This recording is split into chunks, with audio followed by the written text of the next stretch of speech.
പവിത്രം സീരിയലിന്റെ latest episode review ആണ് പറയുന്നത്. വിക്രമിന്റെയും വേദയുടെയും ജീവിതം ഒരുവിധം സമാധാനത്തിലേക്ക് നീങ്ങുമ്പോഴാണ് പഴയ പകയുടെ കനലുമായി MLA വാസവനും മകൻ അരുണും വീണ്ടും രംഗപ്രവേശനം ചെയ്യുന്നത്. എന്നാൽ ഇത്തവണ അവരുടെ ലക്ഷ്യം വിക്രമിനെ നേരിട്ട് ആക്രമിക്കുക എന്നല്ല, മറിച്ച് വിക്രമിന്റെ ഏറ്റവും വലിയ ബലഹീനതയായ വേദയുടെയും അവളുടെ കുടുംബത്തെയും തകർക്കുക എന്നത് തന്നെയായിരുന്നു. അതിനായി അരുൺ തിരഞ്ഞെടുത്തത് വേദയുടെ അനിയത്തിയായ ദീപ്തിയെയാണ്. പ്രണയം എന്ന ചതിക്കുഴിയിൽ ദീപ്തിയെ വീഴ്ത്തി അതുവഴി വിക്രമിനോടും വേദയോടും പകരം വീട്ടാനാണ് അരുണിന്റെ ശ്രമം. ഈ സത്യം തിരിച്ചറിഞ്ഞ വേദ തന്റെ അനിയത്തിയെ എങ്ങനെയെങ്കിലും ഈ കെണിയിൽ നിന്നും രക്ഷിക്കാൻ നോട്ടമിടുന്നുണ്ട്. അരുണിന്റെ ചതിക്കുഴിയെക്കുറിച്ച് ദീപ്തിയെ ബോധ്യപ്പെടുത്താൻ വേദ ദർശന്റെ സഹായം തേടി. ദർശൻ ദീപ്തിയെ കാണാൻ എത്തുന്നു. അരുൺ യഥാർത്ഥത്തിൽ ആരാണെന്നും അവന്റെ മുൻകാല ചെയ്തികൾ എത്രത്തോളം ക്രൂരമാണെന്നും ദർശൻ ദീപ്തിക്ക് വിവരിച്ചു നൽകി. ദീപ്തി, അരുൺ നീ വിചാരിക്കുന്നത് പോലെ ഒരു നല്ല മനുഷ്യനൊന്നുമല്ല. അവൻ ഒരു പെൺകുട്ടിയുടെ ജീവൻ പോലും എടുത്തവനാണ്. പകയും വിദ്വേഷവും മാത്രമാണ് അവന്റെ മനസ്സിൽ. നിന്നെ ഉപയോഗിച്ച് വിക്രമിനോടും വേദയോടും പകരം വീട്ടാനാണ് അവൻ ശ്രമിക്കുന്നത്, ദർശൻ അപേക്ഷാസ്വരത്തിൽ പറഞ്ഞു. എന്നാൽ അരുണിന്റെ കപട സ്നേഹത്തിൽ കഞ്ഞുമഞ്ഞളിച്ച ദീപ്തി ഇതൊന്നും തന്നെ വിശ്വസിക്കാൻ തയ്യാറായില്ല. ദർശൻ ചേട്ടൻ വെറുതെ അരുണിനെ കുറ്റപ്പെടുത്തുകയാണെന്നും അരുൺ എന്നോട് എല്ലാം പറഞ്ഞിട്ടുണ്ട് എന്നും അവനെതിരെ ആരോ കെട്ടിച്ചമച്ച കഥകളാണ് ഇതൊക്കെയെന്നും വിക്രം ചേട്ടനും നിങ്ങളും കൂടി അവനെ ഉപദ്രവിച്ചതൊക്കെ എനിക്കറിയാമെന്നും ദീപ്തി പറഞ്ഞു. എന്ത് തന്നെ സംഭവിച്ചാലും ഞാൻ അരുണിനെ ഉപേക്ഷിക്കില്ല, ദീപ്തി തർക്കിച്ചുകൊണ്ട് പറഞ്ഞു. ദർശന്റെ വാക്കുകൾക്ക് ദീപ്തിയുടെ മനസ്സിനെ മാറ്റാൻ കഴിയുന്നില്ലെന്ന് മാത്രമല്ല, അവൾ അരുണുമായി കൂടുതൽ അടുക്കാനാണ് ഈ ഉപദേശങ്ങൾ കാരണമായത്. നിരാശനായി ദർശൻ മടങ്ങി. വരാനിരിക്കുന്ന വലിയൊരു ദുരന്തത്തെ ഓർത്ത് അവന്റെ മനസ്സ് നീറുന്നുണ്ടായിരുന്നു. കാര്യങ്ങളൊക്കെ കൈവിട്ടു പോകുമെന്ന് മനസ്സിലാക്കിയ വേദ ധൈര്യം സംഭരിച്ച് MLA വാസവന്റെ വീട്ടിലേക്ക് പോവാൻ തീരുമാനിച്ചു. സിംഹത്തിന്റെ മടയിൽ ചെന്ന് അതിനെ നേരിടുന്നത് പോലെ വേദ വാസവന്റെയും അരുണിന്റെയും മുന്നിലെത്തി. എന്റെ അനിയത്തെ വെച്ച് നിങ്ങൾ കളിക്കാൻ നിൽക്കരുത്. നിങ്ങളുടെ പക തീർക്കാൻ ഒരു പാവ പെൺകുട്ടിയുടെ ജീവിതം തന്നെ നശിപ്പിക്കണോ? വേദ ദേഷ്യത്തോടെ അവരോട് ചോദിച്ചു. ഇത് കേട്ട് വാസവൻ പരിഹാസത്തോടെ ചിരിച്ചു. നിന്റെ അഹങ്കാരത്തിനുള്ള മറുപടിയാണിത് വേദ. നിന്റെ അനിയത്തി ഇപ്പോ എന്റെ മകന്റെ വരുതിയിലാണ്. അവളിപ്പോ എന്റെ അരുണിന്റെ വിരൽ തുമ്പിലാണ്. അവൻ വിളിച്ചാൽ ഓടിയെത്തുന്ന ദൂരത്താണ് ദീപ്തി. അരുൺ കടന്നു വന്ന് വേദയുടെ മുഖത്ത് നോക്കി പരിഹസിച്ചു. വേദ ചേച്ചി, നിങ്ങളുടെ അനിയത്തി ഇപ്പോ എന്റെ വലയിലാണ്. ഞങ്ങൾ തമ്മിലുള്ള ബന്ധം നിങ്ങൾ വിചാരിക്കുന്നതിലും അപ്പുറമാണ്. പലയിടങ്ങളിലും ഞങ്ങൾ ഒരുമിച്ച് പോയിട്ടുണ്ട്. ഞാൻ അവളെ ഉപേക്ഷിച്ചാൽ അവൾ ആത്മഹത്യ ചെയ്യുമെന്ന് വരെ പറഞ്ഞിരിക്കുകയാണ്. ഇനി നിങ്ങൾക്ക് അവളെ ഒരിക്കലും നിന്നിൽ നിന്നും രക്ഷിക്കാൻ കഴിയില്ല. അരുണിന്റെ അശ്ലീലവും ക്രൂരമായ വാക്കുകളും കേട്ടുകൊണ്ട് തന്നെ വേദയുടെ നിയന്ത്രണം വിട്ട വേദ അവന്റെ മുഖത്ത് ആഞ്ഞടിച്ചു.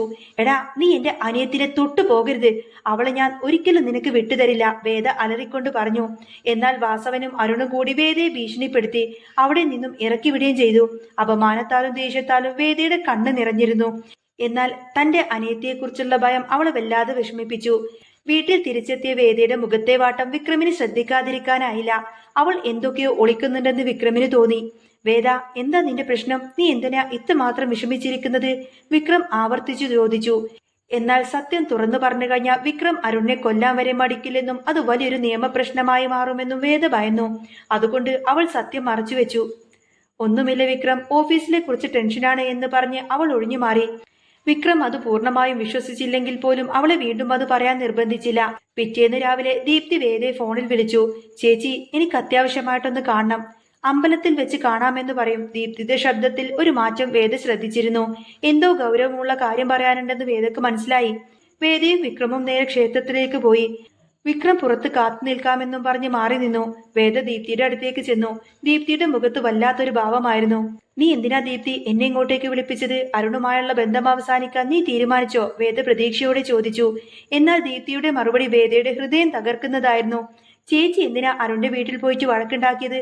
അരുണിനെ തല്ലാൻ മാത്രം ചേച്ചിക്കാരാ അധികാരം നൽകിയത് എന്ന് ദീപ്തി ദേഷ്യത്തോടെ ചോദിച്ചു. ദീപ്തി, അവൻ നിന്നെ ചതിക്കുവാണ്, അവൻ നിന്നെ ഉപയോഗിക്കുകയാണ്. നീ അവനെ ഒരിക്കലും വിശ്വസിക്കരുത് എന്നൊക്കെ പറഞ്ഞ് വേദ അവളെ ഉപദേശിക്കാൻ ശ്രമിച്ചു. എന്നാൽ ദീപ്തിക്ക് ദേഷ്യം വന്നു. മതി ചേച്ചി, എനിക്കെല്ലാം അറിയാം. ഞാൻ അരുണിനെ സ്നേഹിക്കുന്നു. അതുമാത്രമല്ല, ദീപ്തി ഒരു നിമിഷം നിർത്തി.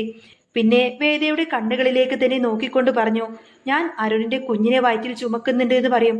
എന്നാൽ ഇത് കേട്ടതോടുകൂടി തന്നെ ഇടിവെട്ടിയതുപോലെ വേദ ആകെ സ്തംഭിച്ചു നിന്നുപോയി. ചുറ്റുമുള്ള ലോകം കറങ്ങുന്നതുപോലെ അവൾക്ക് തോന്നി.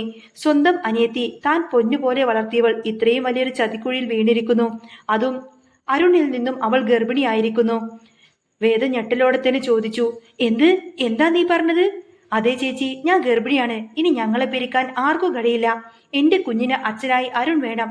അതുകൊണ്ട് ഇനി ഞങ്ങളുടെ കാര്യത്തിൽ ഒരിക്കലും ചേച്ചി ഇടപെടാൻ വരരുത്, ദീപ്തി തീർത്തും പറഞ്ഞു. നിയന്ത്രണം വിട്ട വേദ ദീപ്തിയുടെ മുഖത്തേക്ക് ആഞ്ഞടിച്ചു.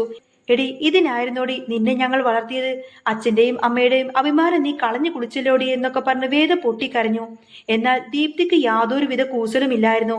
എന്റെ ജീവിതം എന്റെ ഇഷ്ടമാണ്. ചേച്ചി വിക്രം ചേട്ടന്റെ കൂടെയല്ലേ ജീവിക്കുന്നത്, അതുപോലെ തന്നെ എന്റെ ഇഷ്ടത്തിന് ഞാനും ജീവിക്കും എന്നും പറഞ്ഞ് ദീപ്തി ദേഷ്യപ്പെട്ട് അവിടെ നിന്നും പോയി. ദീപ്തി പോയതോടുകൂടി തന്നെ വേദ ആകെ തളർന്നു കൊടുത്തിന് ക്ഷേത്രമുറ്റത്ത് നിൽക്കാണ്.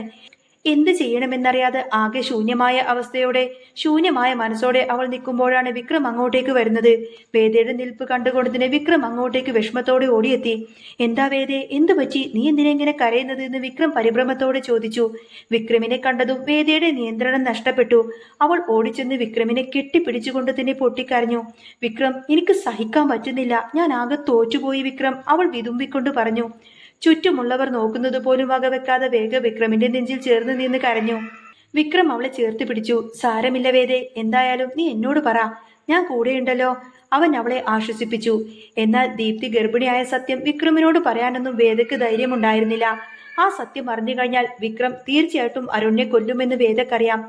അത് വലിയ ദുരന്തത്തിലെ കലാശിക്കൂ എന്ന് വേദക്കറിയാവുന്നത് കൊണ്ട് തന്നെ വേദ ഒന്നും പറയാതെ എല്ലാം ഉള്ളിലൊതുക്കി വലിയൊരു നോവായി ആ സത്യം ഒളിപ്പിച്ചു വെച്ച് വിക്രമിന്റെ നെഞ്ചിൽ ചാരി അവൾ കരയുന്നത് ഒന്നും പറയാതെ വിഷമമെല്ലാം തന്നെ ഉള്ളിലൊരുക്കി വേദ ഒരു നോവായി ആ സത്യം തന്റെ ഉള്ളിൽ തന്നെ ഒളിപ്പിച്ചു വെച്ചു വിക്രമിന്റെ നെഞ്ചിൽ ചാരി നിൽക്കുന്നതും കാണിച്ചുകൊണ്ടാണ് എപ്പിസോഡ് പൂർണ്ണമാവുന്നത്.